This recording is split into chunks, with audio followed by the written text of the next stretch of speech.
GCI chapters officers from across the region, your presence tonight reinforces the strength of our network. Your mentorship, of course, and partnership are the catalysts that allow our project to flourish. Ang iba-iba nga mga gintikangan, bumaton tungod kay may nanginginahanglan. Hatag balogan, matindog kita, mga kabuktuan, burog liya. Ashley, I do so with full confidence. I wish you the very best of luck. I believe deeply in your leadership and vision that you bring to our chapter. Thank you, GCI Catbalogan Balut, for the honor of a lifetime. Your President, 2025, hello, 2025 President, signing off. Thank you so much. Sa kita, serbisyo ang publiko, kita mangunguna. Introduce to you the 2026 JCI Catbalogan Balut Officers and Board of Directors. Catbalogan Balut. Unggunaha, mga buruhaton. Board of Directors of JCI Catbalogan Balut, this is your charge. The office to which you have been elected is one of dignity and importance. In accepting this office, you undertake a responsibility which is not to be assumed lightly nor carelessly discharged. You are charged with the duties of seriously and resolutely furthering the objectives of JCI Catbalogan Balut, JCI Philippines, and of the Junior Chamber International. With the Constitution and Policy Manual as your guide, you must be ever ready to exercise the functions of the office with which you are entrusted.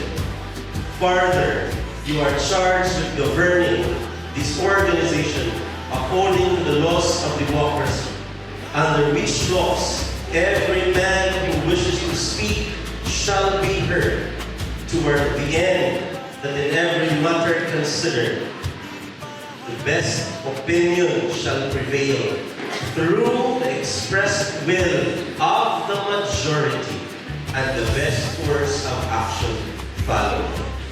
Do you accept this charge? Yes, we do! Ang legasya nga mabalud di pagkanto. Usang tingog, kasing-kasing makaurusa kita, serbisyo ha publiko, ipapadayon ta.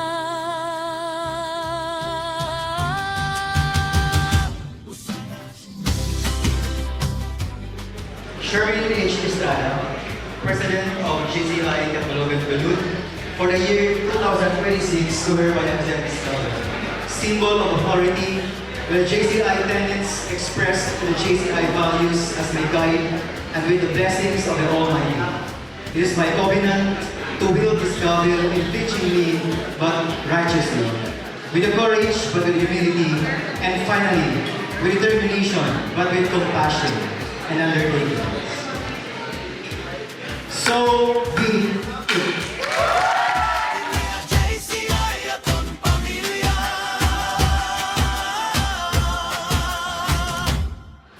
The progress is not made with words alone. It is forged when we move beyond discussion and into action. That is why during my term, during this coming year, our guiding call will be we in action with purpose.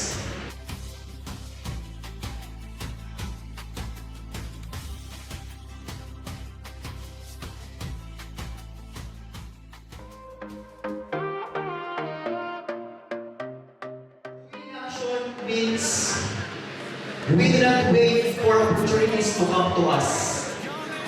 We create them.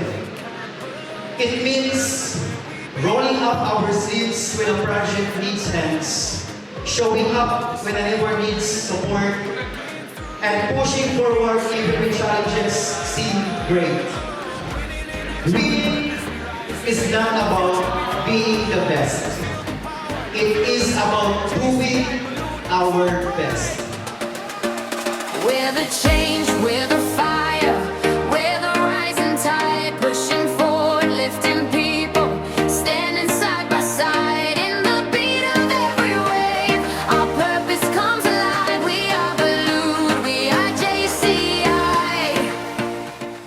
Your consistent, I mean, our consistency, I would really say that. Our consistency is very unmatched. Imagine, this is already the 34th induction of officers, meaning there are already 34 generations of leaders that were created by the JCI Catbalogan Balloon. And that's really outstanding. Palakpakan nyo naman po yan. We lead the way, building tomorrow, starting today. Living in action with purpose, we rise. Sustaining the future before our eyes. Feel the power, feel the tide. JCI Balloon, full of pride. We remember that leadership is not measured solely by what we accomplish, but by how we show up for the people we serve. Today, let's commit to leading with presence, to building workplaces where attention is a gift, not a scarcity, where connection fuels performance, and where every person knows they matter. Because when leaders are fully present, teams thrive. And when teams thrive, organizations grow. And when organizations grow, people flourish.